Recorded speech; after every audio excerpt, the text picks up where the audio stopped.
Welcome to the Ruck Rugby podcast with myself, Mark Moss. Myself, Sam Leaming. This week we interview England students fly half Josh Bragman. So really good interview with Josh. We look at his unconventional pathway to playing championship rugby. Very interesting story of how he got there. His huge desire for daily self-improvement and his huge passion for reading, which he's just set up his own reading page called Joshua Reads. So take a listen and let us know what you think down in the comments. And make sure you do like, share and subscribe if you enjoy this video. It will help us grow the channel.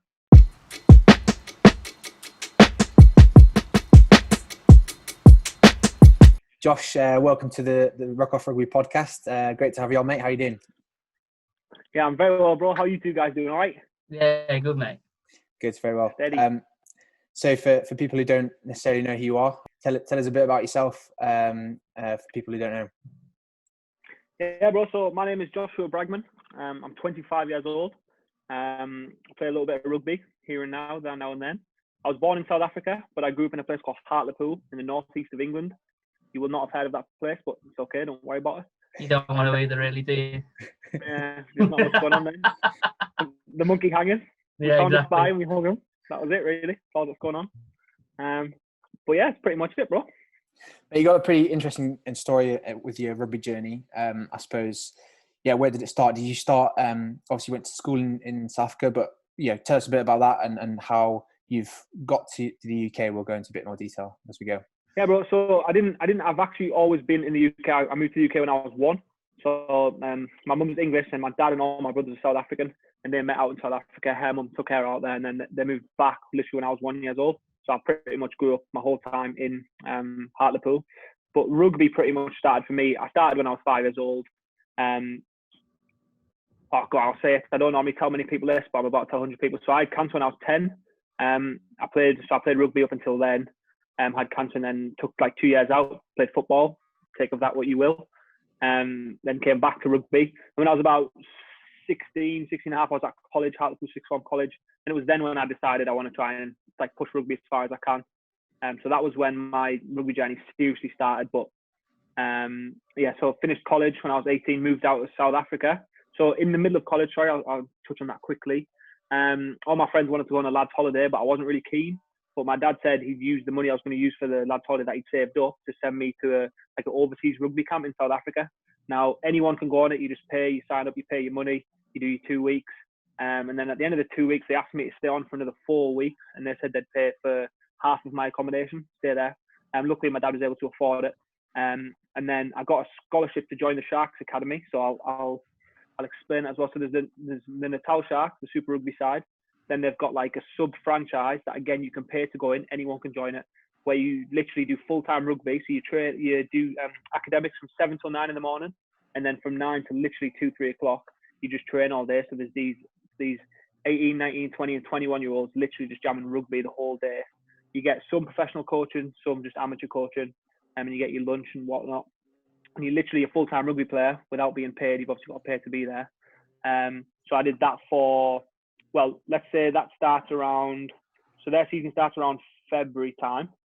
And then in July, that's when they'll pick like the under-19s or the under-21s teams, which they are closely affiliated with the Sharks. That's their teams, like playing for Falcons under-18s or anything like that. So I made the under-19 side in my first year there. But in that season, there was a guy called Innocent Radebe. He's an outstanding fly-half. He started above me every single game, like, comfortably, so I was okay with it. So I only started 3 games, but on one of the games that I started, the Super Rugby coach Jake White, he was at one of the games, and he gave me a lift home afterwards, and he said they're going to sort me out of a contract for next year. It was like an unofficial contract though. It wasn't. It was like they'll pay my rent and sort me out with supplements and food and stuff like that, but it wasn't like here's 50,000 rand and you're going to live the dream for the rest of your life. So kind of did that for like a year in this thing called the Grey Squad. Made the under-21 squad, and then we'll go into detail, lads. I'll give you the details. So I made the under-21s team, and I was on the bench again, but this time I was behind a guy who I didn't think that I should be benching. He was a year older, so I was getting a bit frustrated. And then so at the time, my brother was coming out of jail. Because I wasn't on like a full contract, my dad was still sending me money. And I kind of just got to the point. I was a little bit arrogant as well. I'll touch on that. But I also felt a bit bad that my brother's coming out of jail and didn't really have anything. So I wanted my dad to give him the money. So I thought, I'll just get myself home kind of thing. And then at the exact same time, there was an agent messaging me on Facebook. Again, kids, if there's an agent messaging you through Facebook, don't entertain him. He probably doesn't know what he's doing. So I've kind of jumped at him with both hands, said, yeah, he can sort me out. So I basically went from sometimes training Super Rugby and playing Sharks in the 21s, getting match fees, things all paid for, loads of kit, like Powerade whilst you're training, like in the best possible scenario you could possibly be in without being a Super Rugby player, to playing National 3 for Hull within the space of 2 months. So that was kind of like where I lost the year. I've kind of like dived away a little bit, but I lost the year with rugby and that because I was in Hull playing National 3, which you can imagine there's no disrespect towards National 3, but if you're trying to be a professional rugby player, it's not where you want to be, obviously. And kind of lost a year of life and rugby, to be honest. That was probably one of the worst years of my life in the sense of just figuring out who I was as a man and going from literally at the top of your game to then the bottom, the lowest point of my game. And not really having a lot of money, didn't have a lot of money to put like gas and electricity on, things like that in the house. The two lads I lived with both had full-time jobs, so I was just sat in the house on my own. It was just like a real poo-poo time, shall we say. And then after Hull, I went to DMP. I got actually quite lucky. My dad saw the manager of DMP, Darlington Modern Park, in Asda, and was like, just started talking to him, because my dad's a South African man, just talks to anyone he possibly can. Started talking to him, and he said, oh, my son's really good, like, and the manager came to watch me play Durham County, and then he said, he got the coaches to come watch me play, and ended up signing for DMP, and I got quite lucky. There was an injury, and I ended up playing something like 25 of the 30 National 1 games, and then I was playing with a man called Darren Fern. Liam will know who he is. I'm not sure if you will, Mark. Yeah. And then Daz was coaching Northumbria Uni, and I ended up getting a scholarship to go to Northumbria, and then played 2 years at Northumbria. We choked the first year, we came second, and then second year was a bit of a struggle. We lost quite a lot of our boys from first year, and then played students with Limo in first year, students without Limo in second year, because you graduated, didn't you, Limo? Yes, yeah, I'd finished. Yeah, finished uni. Yeah, you graduated, and then ended up getting a contract at Harbury. Mate, what a story! What a story! Did you play representative rugby before you got to South Africa, or was that like your first taste of really selected rugby? Oh nah, bro, I was pretty useless till I got to about 20, to be honest. Used to move out the way, people. If they'd run at me, if you looked angry, I was out the way, I was gone. That's all flowers, isn't it? That's probably the one thing. I didn't want to say it. Yeah, it's probably one of the things that definitely held me back was just my mentality about rugby and confidence in my own ability. And honestly, I was. You can ask anyone really. I wasn't very good till I was 20, and I'm still probably just average anyway. But just hung in there so people feel sorry for me. Give me a chance. I suppose you look back in that time in South Africa, mate. Like, I know the South Africans are mad about rugby. Like, what was that going? Obviously, not expecting to stay for that long. Smashing it, and then getting picked for that team and getting a few games under your belt. How was that journey, and what changed for you both on and off the field, I suppose? Yeah, so it's true. Touching on that, I was expecting to be there for 2 weeks. I was there for 20 months, Wow. and then it was kind of just I just backed myself to work hard. Like, that's one thing I've always backed myself to try and do, is just to rip in and work hard and see what happens. So the hardest part for me is actually the game. It's not the training stuff like that. I absolutely love it, and I've always said I could be a guy who'd get 40k and be a wider training squad member in a Premiership club holding the bag, and I'd be the best bag holder there is. If you want waters, boys, I'll bring them on. If that's my job, I'm okay with it. It was always the game, and I think going to South Africa, obviously, as you've touched on, the physicality and the boys are so big, but on the pitch they're just so angry. Like it is literally, it's life or death for them on a game, and that was one thing that I was kind of like coming to terms with. Like, this guy's actually going to run through me. Like, he's trying to melt me. And there was a couple times it was under 19s, and we were playing Lions away, and I think, I could be wrong, but I'm pretty sure it was Ackerman, the Gloucester number 8. I'm pretty sure it was him playing for the Lions, and there was all this hype about him before because the Dupree twins, John Luke and Daniel, play for sale at the minute. I was in a team with them, and they were friends with him because I think they'd played like under 18s or 20s or something together, Craven Week or something like that. And there was a lot of hype about him, and then he came on, and I just came on, so I'll paint a little picture for you. So I was in South Africa this whole time. My dad had flew out just to watch this one game. All right, I'm on the bench. I'm sat there. Innocent's playing. He's tearing it up. Like, fair play. I'm thinking, my dad flew all this way. I'm not going to get on. Like, I'm emotional. I'm sad. I'm thinking I'm an embarrassment. You know, he's paid all this money to come over. And then I get on with about 10 minutes to go, and I think we're losing already. I think the game's already pretty much done. I take the kick off. It's supposed to go wide left. I shank it up the middle. Ackerman, I'm pretty sure it's Ackerman. It might not have been, but I'm 99% sure it was. Catches the ball, goes to run straight at me. At this point in my life, I'm scared. I'm afraid. I close my eyes. To go and tackle him. And when I open up my eyes, he stepped me and he's running 60 metres up the pitch. This is my first involvement in the game. I've shanked the kick off, closed my eyes to make a tackle. This guy's gone. And I'm like, oh, that was honestly, so I'll keep that real. After that game, I cried in the toilet on my own. And I basically said to myself, something like that's never going to happen again. It has happened one time. It happened actually last season. For Hartpury, we played a pre-season game against Bristol. And so it was like Pat Lam was basically giving us the scenarios. And it was a scrum just inside of Bristol's 22. And I thought Bristol, you know, they're going to run it wide. They've been running it wide this whole game. Didn't even cross my mind once to think that Nathan Hughes was packing down at 8, that this big boy was going to pick up and run straight at me. My mate Jack Priest was playing 7 or 6, 7, and he was on the side of the scrum, and Priestley didn't even get off the scrum, didn't even bother.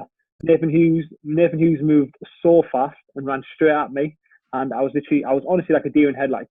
Like I didn't like crap myself to say, because I felt like I didn't even have time to think. I just froze, and I was just stood looking at him, and my attempt is so pathetic. I go to try and rip the ball off him, and honestly he brushes me away like I didn't even exist.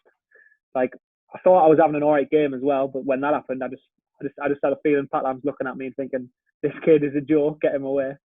7 should have got off the scrum quicker though. That's it. No, yeah, I blame him. Got to blame the 7 for that, Josh. Yeah, absolutely. And then what was my 12 doing? You know, why wasn't my 12 just sensing my fear and my pain? But yeah, so that was a pretty big moment in my career, almost. That especially that under-19s moment. I was just so embarrassed. And I thought, either something like that's never going to happen again. Something to that. I closed my eyes. Like, you can't be closing your eyes on a rugby pitch when you're about to make a tackle, and then be stepped by number 8, and then he makes a 60-metre break, and it's just. I said, if things like that's going to happen, then it's not really for me, do you know? Then it's for sure. And I suppose at that age, you sort of, you know, if you work out you're kind of talented, you have to balance putting pressure on yourselves, but also having the ability to acknowledge you enjoying it, and that, because at the end of the day, that's why we're doing this, and it just so happens we're both professional. Awesome story, mate, and I think not many people know that story, and are gonna enjoy it. Going on to I saved it for you too, lad. Yeah, I appreciate it, mate. Appreciate it. So moving on to DMP, obviously had a season with Hull. Which was, I suppose, maybe made you appreciate going up the leagues a bit better. I don't know. What are your thoughts on that, and how did that Darlington season go for you? Yeah, so honestly, that time at Hull was genuinely, I'll touch on it, I'll keep it real, it was probably like comfortably the worst year of my life. I struggled a lot with like anxiety. I don't want to say depression because I was 20 and I don't even know if I knew what depression was, but I struggled. And I remember there was moments where I was just lying in my bed, freezing cold. I honestly didn't have money for gas or electricity. My 2 friends were at work, and I just remember just thinking, like, what happened here? Like, I came from being in Durban at 30 degrees, like swimming, surfing in the ocean every day, to now this.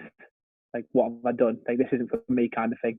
And then the season at Hull, DMP, I think I got very fortunate with an injury, and that was the reason I played so much. But that set me up to go to Northumbria, and Northumbria was huge for me. I think just getting a little bit older, being 22, 23, I was there. I was driving a lot of standards as well, because the lads are a little bit younger when you're at uni. And the season before I joined, I think they won 1 game or 2 games the whole year. So it was kind of, without being like arrogant or anything like that, was kind of, there was things expected of me. Sure. And then under Darren, I was actually in the driver's seat. So the thing when if I was to put a point across, I knew it would be listened to, and that kind of gave me the belief as a player that, I've made this move. We've just scored off a set piece.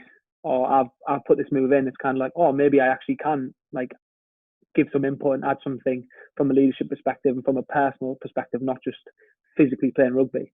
So I think I learned a lot under Darren. Honestly, I couldn't recommend Darren enough as a human and as a coach. Absolute legend of a bloke. Liam will know a little bit at least. And I think that was very important. So at DMP, I didn't receive a lot of. I'm just going to say I'm not bothered. I didn't receive a lot of specific coaching, make me better at rugby, but I did get a lot of game time. And I think if you're a young lad, game time is the most important thing. You can say whatever you want about coaching and doing it, all your extras and your specifics, but until you're actually out on the paddock getting a lot of things wrong, and then coming off the paddock and saying, right, I got this wrong, but here's what I'm going to do about it, you're not going to improve. So in South Africa, I wasn't getting a lot of game time. I was training the house down, but then one thing would kind of break me, and I wouldn't get the opportunity a week later to fix it because I knew I'd be back on the bench. So that missed tackle, I think, and I was ended up dropped for 2 games, and then I'd be back in. But whereas when I was at Northumbria, again, without being arrogant, or I was kind of almost guaranteed. It's not guaranteed, but I was very likely to start every week. And I think that will Liam will know. If you know you make a mistake, you can say, right, wait there. Next week, I'm gonna correct that. During the week, I'm gonna work on it. Next week, it's not gonna happen again. And to have that opportunity just helps with your development so much and helped me develop as a man and as a player ridiculous amounts, to be honest. Definitely, I think. Spoke to boys, I've spoken to a few uni lads on this podcast, and I think it's been really insightful for listeners and stuff. But to have that Buck Super League going strength to strength, it's something that I hugely enjoyed, and the standards only getting better. And like you said, it's week in, week out, and for developing rugby players, getting that game time. And obviously you've got to bide your time throughout the 3 years or how many years at university, but it's such a good stepping stone and an opportunity to develop, isn't it? Yeah, I think there's you'll know a few boys, but a lad called Will Muir, England Sevens. He, in his first year of uni, he was literally in the 3rd team.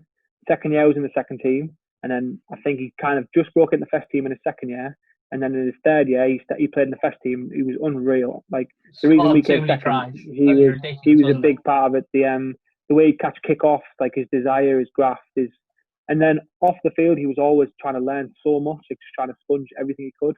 And I think there's so many uni boys that are like that. Obviously, Harbury's got thousands of them because you have 7 teams. But there's so many lads who played 3rds, played 2nds, played 1s. And the good thing is, just to touch on it, if you're playing 3rd team in your first year, you can kind of enjoy yourself off the field as well. You can kind of go out with your friends whenever you want, kind of thing, because you play 3rd team without being disrespectful.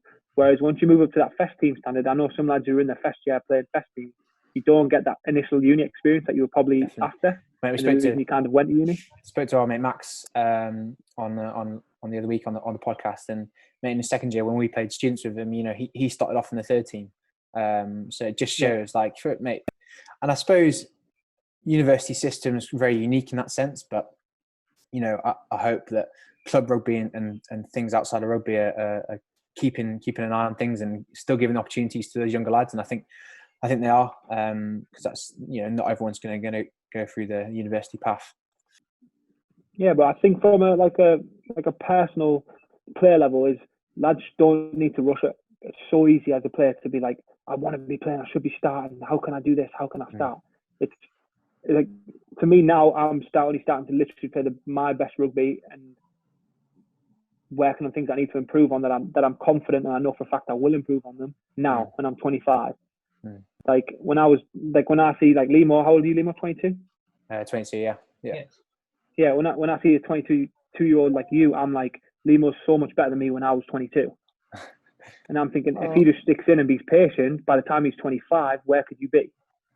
And I think that's an important way of looking at it, is saying, okay, right now I'm not starting, but I'm going to do everything I can when I get my opportunity. I'm going to play well, and then understand that in 2-3 years I might take off.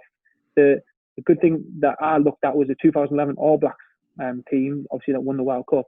There was, I think, Manon, who was 29, 30, Sonny Bill, Dan Carter, all those boys they'd mastered their 10,000 hours, and I know they've been unreal beforehand, but within that, they've spent so much time at an elite level, they've finally started to master it. And you saw they just wiped the floor off everyone. And from a rugby perspective, I know there isn't a lot of money in it, but there is some boys who are earning a silly amount of money, a couple $100,000 here and there. And if you're good with your finances, you only need to do that for 2 or 3 years. You only need to do that for 2 or 3 seasons. So let's say you only crack it when you're 25, 26. you might still play till you're 32. So financially, you're still going to make enough money. So a lot of problems lads individually they create for themselves. And I think if you just remain patient, you can kind of work around those problems and then make the best of what your career can be. Throughout your school, obviously a little bit different inside wherever, but you see boys getting academy contracts and, playing A-League games at 17, 18. And fair enough. Even we can touch on age grade, age grade England, obviously fantastic to have those honours and to be that good at that age. But how many of those boys stick at it and you see quite a lot of drop off from those boys who have played England 16s? Yeah, bro. Just to put it in context for you, there's Craig Willis, the 10 for Ealing, unbelievable player. Yeah. So he's from my area. He was always picked over me at under 18s level. Then he went to Durham School and he's outstanding. Yeah. He was better than me, even if it was only by a little bit. And now I'm in the same league playing against him, right? Albeit he's probably on a lot more money and he's winning a lot more games. Fair play, like respect. But we're now still on almost the same playing field, both took different routes.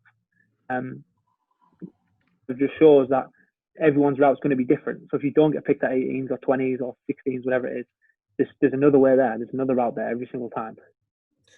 Yeah, Josh, should we touch on uni a little bit? How much of it was a draw to get some outside of rugby as well, going to uni, or was it more just about going there to play rugby? So I'll keep it real again. Mine was solely to play rugby, but I just thought there's an opportunity for a degree. No one in my family's got a degree or graduated. So my dad was kind of saying, well, maybe you should go down that route.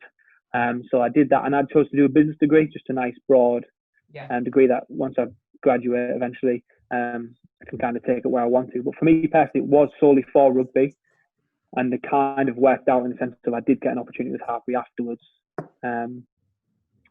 But there's so many. So Will Muir, again, example, he's got an engineering degree. I'm pretty sure he's got a first class degree, which really in engineering, the world is oyster pretty much. The world's always going to need an engineer. And there were so many boys that who did just go for the degree and then kind of thought, oh, wait a minute, I'm playing first team every week. There might be an opportunity for me to go play National 1 or, National 2 Championship and $5-6 grand a year, pay for my holiday, pay for my mortgage, whatnot, and then still have a good laugh with your lads when your missus is getting on your nerves. So, yeah. So, yeah, my last year, your second year, Josh, and I suppose, we went on tour to France, down near the Swiss Alps, wasn't it? And yeah. I suppose a question that came up when I was thinking and looking back at that time was how good are rugby tours? And we're in a very specific group, and I suppose, all sports groups, but for people who haven't been on tours, mate, how important is that? Because it was one of the most enjoyable periods of time playing rugby and then getting together with a group of mates that you've been playing against for the last season and coming together 2-3 days and we're all tight as anything. Yeah, bro, I think there's a few ways of looking at it, isn't there?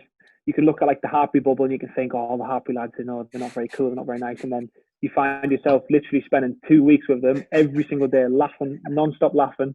You realise that all the people that you're playing against, they just want the same thing from rugby as you, and they're just trying to do it in the best way they possibly can. And then from like just a camaraderie aspect and just a fun time, I cannot speak highly enough of the students to us. The 2 hours lucky enough to go on.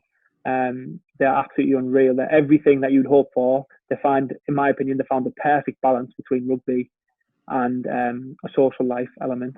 And then from a rugby perspective, I don't know about you, Limo, but I thought the standards of the game were harder than the games we played throughout the season. Yeah. And Bucks is still a decent standard. I know in my second time travelling with the students boys. First year we beat them down at Chester, away to their place, and we went to France. The whole backline had changed.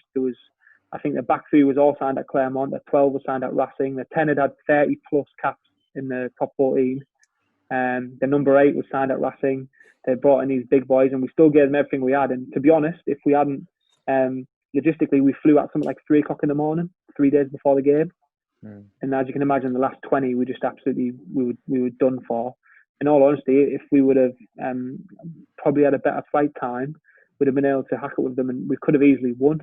And I just remember there was a big, massive crowd.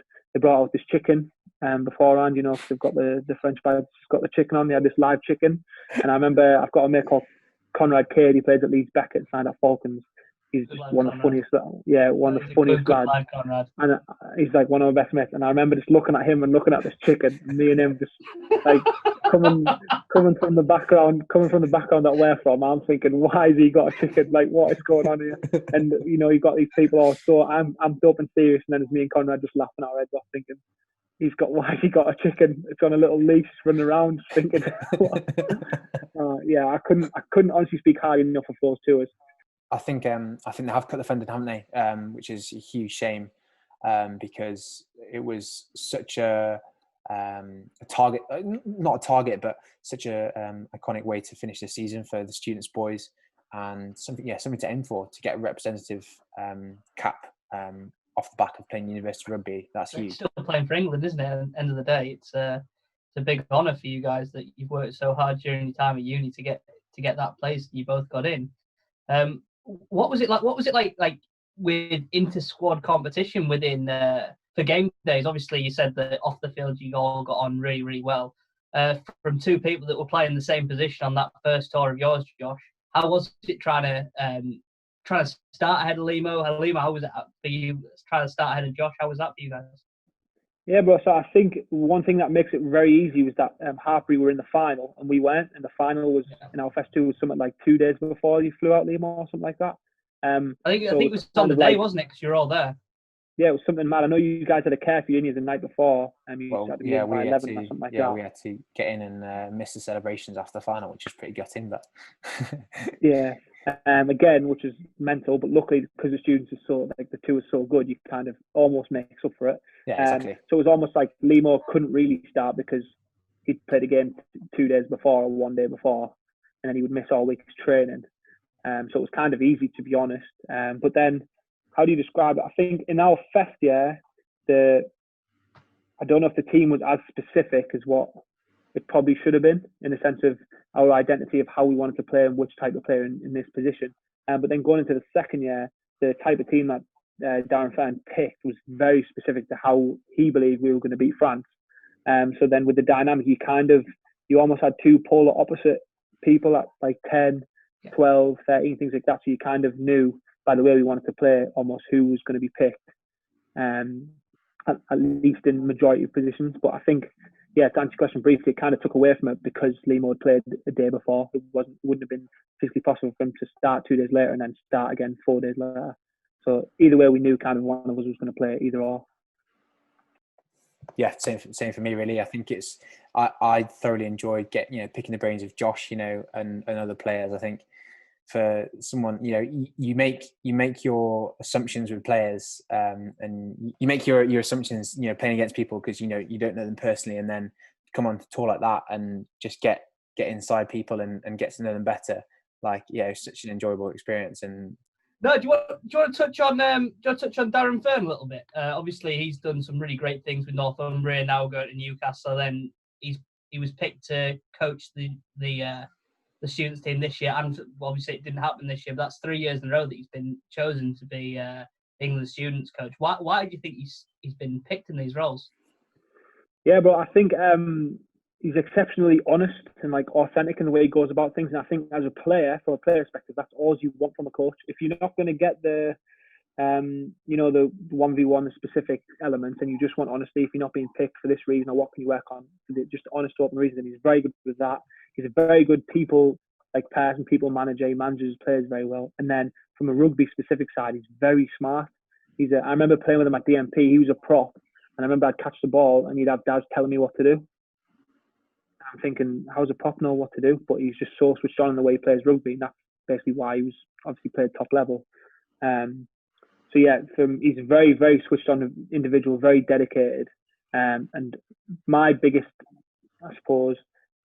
trait that he has that I like is, if that makes sense, is his honesty. He's just so honest and authentic, and then also very good at what he does. I have no doubt you'll see him coaching in the Premiership or whatnot within a few years to come. Genuinely, I have no doubt on that. I've had a lot of mates at Northumbria, like Michael Walton, Joe Pickering, all that lot that I know really well, and they can't speak any higher of him. Sam, what was it like for you having obviously a coach that a lot of people rate within their own university? How was it going to him for England students, just but for a short period of time? How did you find him then? Yeah, so we had Aaron James as our head coach my year that I played students. So Darren was Sorry, yeah, he was assistant, wasn't he? Assistant, but That year. I'd had conversations with him, throughout the year and knew him from Darla and stuff. And like you said, obviously Josh knows him a bit better than me, but I think, the honesty, and it's a huge trait you want in a coach. Not all coaches have that trait, and it's just the way they operate, and it's different. And you've got to respect that as a player, and you've got to adapt to that. So this year, obviously, Josh made a step up to champ, mate. How has that been for you? How was that transition from university rugby been, and how are the demands been a bit different? Oh, so you go. I'm just going to keep it real again. Be honest. You know how it is. You go from flinging the ball over, from running from your own 5 metre line, chip and chase, do whatever you want, pass it to Will Muir, watch him run through loads of people, to then going to the champ, where you are literally one knock on or one mistake away from conceding 7 points. Game management is so important in the championship. It's kind of the risk versus reward, and the risk never really always outweighs the reward. Sorry, and you just play so safe, especially being at Hartbury, where you kind of we should be effectively mid-table to top 8, but when you lose a couple of games for whatever reason, you find yourself scrapping at the bottom half of the table. There's almost no real reason to try anything mental. You just got to try and get through the game, win the game, and try and stir up a little bit of momentum and move upwards. So going from uni to the championship was like two different worlds. A lot of people say the championship's boring and not very fun, but I disagree, because there's just very different focuses within the championship, and I think there's it's very good for 9s and 10s and for people who need to manage the game. And it's very good for your basic skill set and almost your consistency as well. So you kind of need to be good for 80 minutes. If you make 1 or 2 or 3 mistakes, that can literally be the game, especially when you're playing like Jersey or Ealing or someone like that, who they can kill you in anywhere they like. If they want to kick to the corner, they'll do a driving maul. If they want to go scrum, they'll get a scrum penalty. They can play the game anywhere they want. So yeah, I think to sum it up, really, it's completely two different worlds. Definitely, I think you speak about being a fly half and adapting and improving your game management. How have you? I certainly found it a quick learning curve, definitely from changing from university to playing in the champ. Like you said, any little mistake, any poor kick can lead to points. Yeah, how have you? It's a huge challenge, and what things have you used to potentially improve your understanding and get to grips with just completely the ins and outs of rugby, isn't it, really, especially as a 10 and management? Yeah, bro, it's almost like a different game. I think I will say Pasty and Barnsley, John Barnes and Mark Cornwall, and the head coaches and DOR of Hartbury, they've actually helped a lot. I'm just going to be honest. I think having an X10 as your DOR and two pretty honest coaches I've found, and they're not afraid to tell you exactly how it is. And I'm okay with that. I mean, if you chuck a few swear words, and I'm not going to cry about it, as long as the message is good. As long as you're telling me this is what I want you to work on, put a few swear words in there, I'm all right with it. And I think, like you say, Limo, you've got to be quick to learn, because if not, you're going to be dropped. Yeah. And it's hard to get back in. It's hard to get back in, like on the edge of professional rugby, as I said. People are hungry down there, So if you make too many errors and you don't learn quick, you probably have to drop back down to National 1 kind of thing, or be loaned out, or try and get some game time from somewhere else.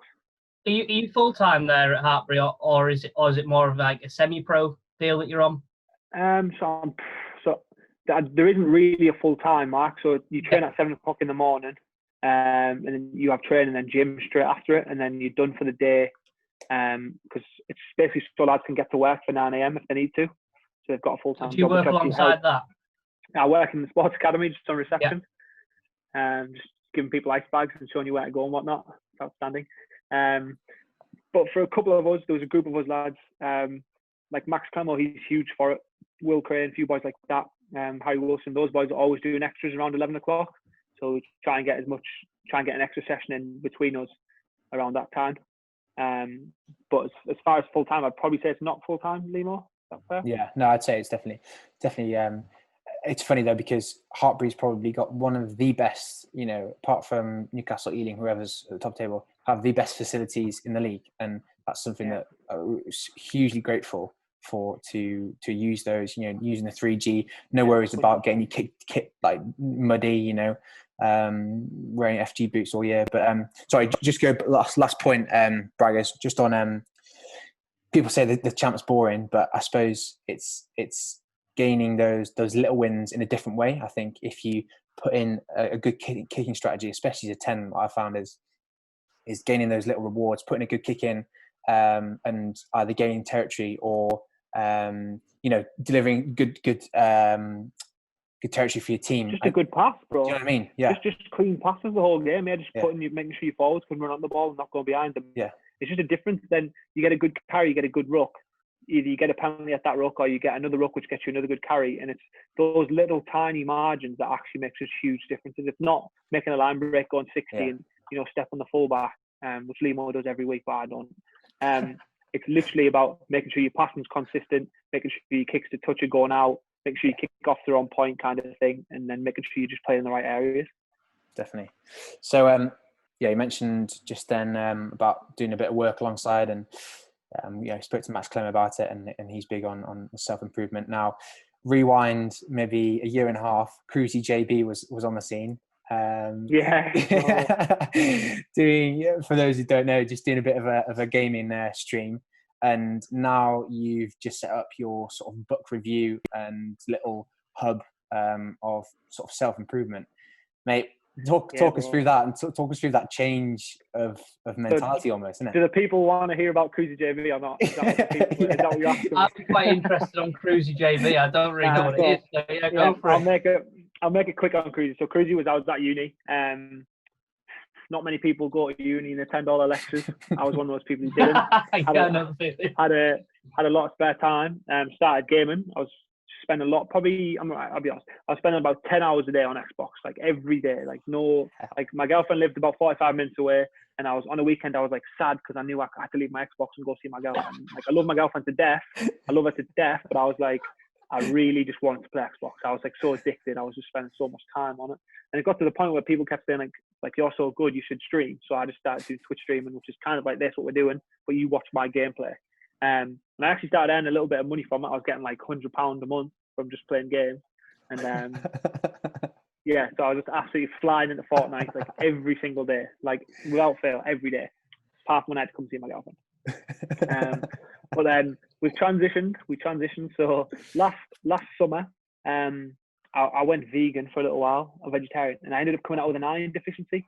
And then I fell, one day I got a migraine. So I wasn't really looking after myself very well, I'll be honest on that. I was then playing a lot of Xbox, eating like £2.50 pizzas from Tesco, I was exerting so much energy and taking everything outside of my body from rugby and just gaming all night.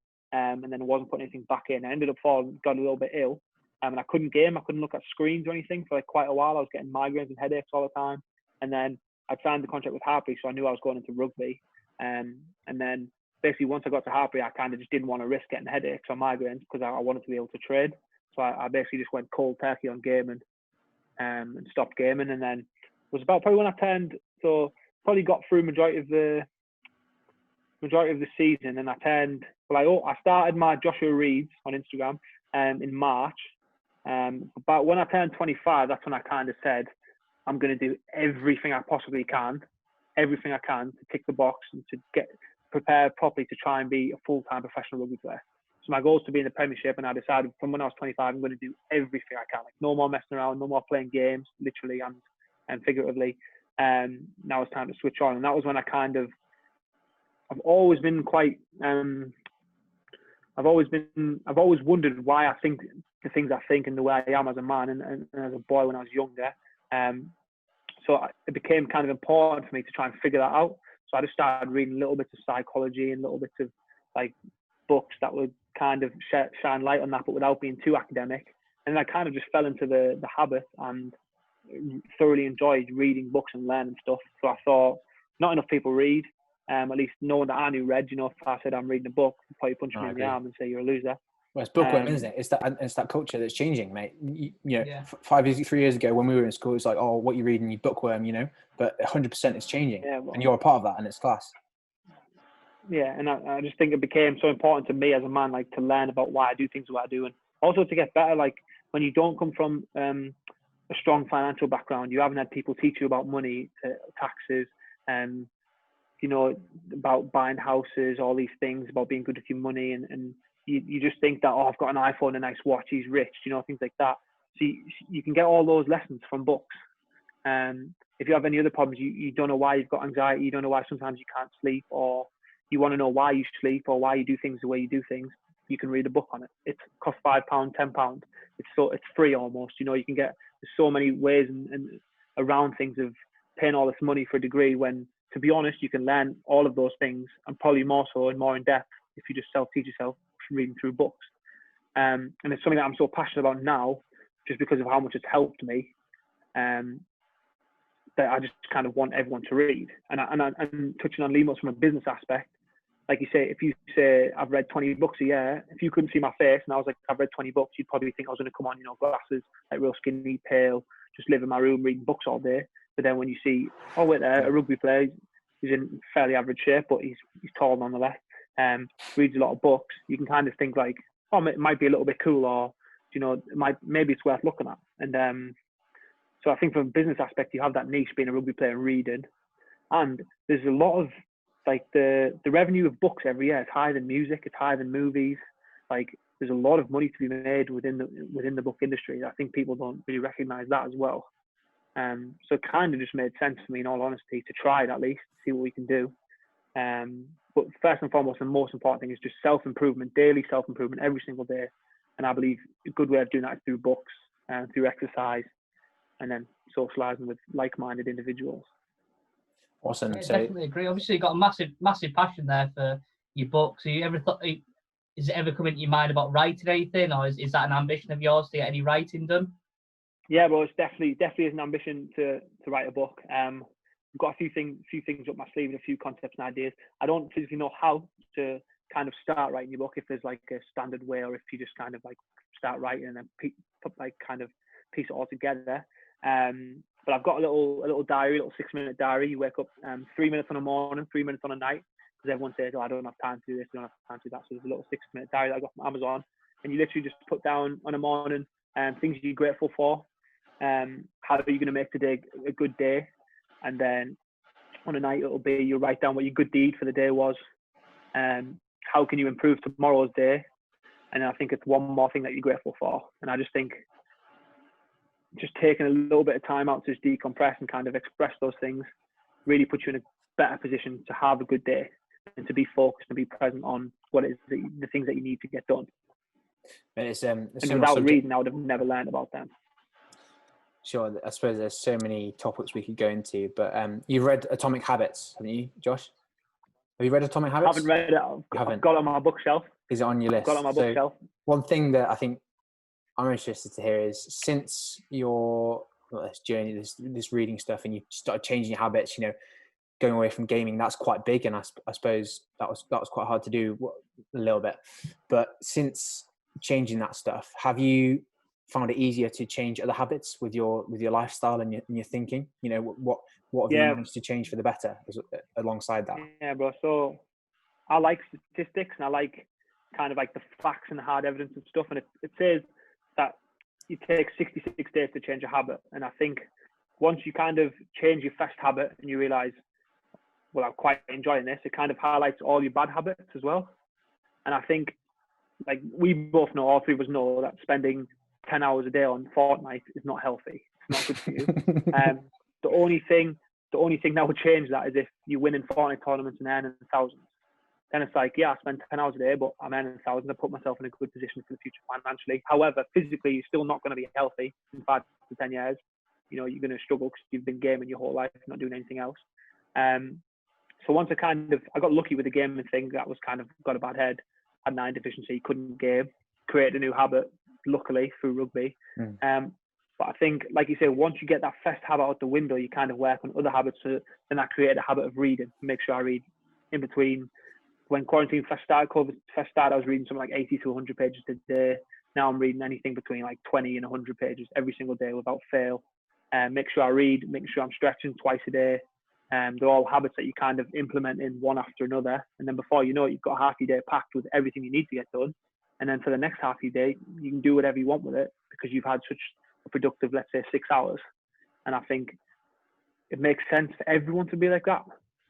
It doesn't matter what it is you want to do. It doesn't matter what you want your habits to be, but your day should be filled with things you like doing and things that are making you better. And your better is different to mine, and that's okay. It's just about that daily improvement, the element of you've just made yourself a little bit better than you were yesterday.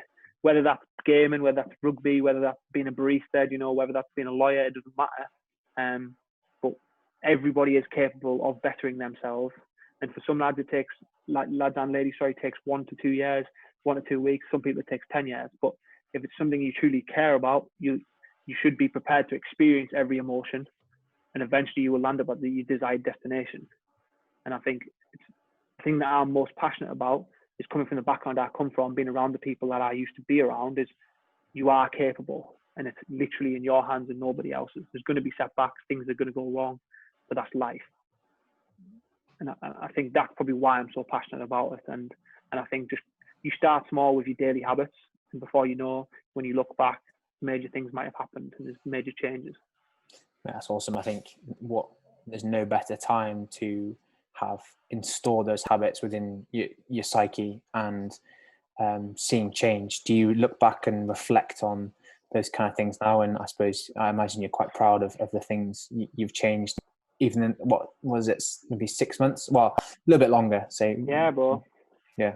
Well, actively going at it since April, so it's not really that long. It's probably like 3-4 months, 3 months, whatever it is. But so I've been watching a lot of CrossFit recently because we've been training a lot on our own with the season being off. So I've been going as hard as I can with training. And I was watching CrossFit and I was just thinking, like, these guys are so talented, and the women too. And I was just thinking, why, when I was at uni, was I not being proactive with my time? Like, imagine where I've been now if at uni I was doing all my stretches, eating properly, picking up extra gym sessions. And then, so once I've realised that, I can now say, I can be sad and say, oh, I should have done that 2 years ago. Or I can say, all right, I didn't do it 2 years ago, but today I'm starting. That's the thing, mate. In 2 years' time, I'm not going to look back and be negative. If you hadn't done that stuff 2 years ago, mate, you might have been a completely different person for the worse now. So it's almost, you've got to look at, it's that glass half full, half empty. Half full would be, you've had those experiences and now you're coming out the other side of it, and Yeah, everything's perspective, bro. Everything. Yeah. Isn't just like the glass half empty, half full. Like, it's like that with every situation. Like, every negative thing that happens to you, it's okay. Sometimes it makes you sad, and it's okay to be sad. But there's always something to learn from it, to take from it. There's always a way to move forward, and it's about us as humans seeing that. And sadly, not everyone has the same opportunities, and not everyone. A lot of people have a lot of different things affecting them, and some people have a lot more negativity than positivity. But there's always that 1%. There's always that little bit of light that you can look forward to and move towards. And to move towards, you just have to just do something. You just have to act on it, even if it's for 1 hour of your day. If you want to get better at reading, start with reading 2 pages. Then the next day read 3 pages. It can be like that of anything you want, but only we can actually do it. And the beautiful thing is we're capable. The not so nice thing is there's a lot of things that may affect us upon trying to do it, and it's a lot harder sometimes for people. But we may as well. Like, we're gonna be trotting on this meat-coated skeleton for hopefully 80 years. Everyone's living longer nowadays, so we may as well try and make this the best possible existence we can. And you do that, in my opinion, by chasing daily improvements. That's fantastic. I think that's a pretty natural point to end things. I think that's been a really fascinating insight into not only into your journey but also into your mind. I think that's been really interesting to look at through there. We do, however, ask 3 questions to every guest at the end of each podcast. The first question is, what's the best piece of advice that anyone's ever given you within your personal or professional life? Best piece of advice. Is it meant to be quick fire or not? Am I meant to just... No, you can take your time, whatever. We can edit it. I think from a physical rugby aspect, a man called Chris Hyman, who used to play for Northampton, always look up and play what's in front of you. That was what he told me from a rugby aspect. And then, I'm not sure if anyone's ever told me this, or if I've just read this, or if it's just been stuck in my own brain, but it's like, life goes on. Do you know what I mean? Like, today might be bad, but tomorrow doesn't have to be. And sometimes it's just a bad day, not a bad life. And I think that's one of the most important things you can kind of carry with you. And then a little bit off that is you're capable. If you want to change something, you want to do something, you can do it. Great stuff. Second question is going to be a really interesting one for you.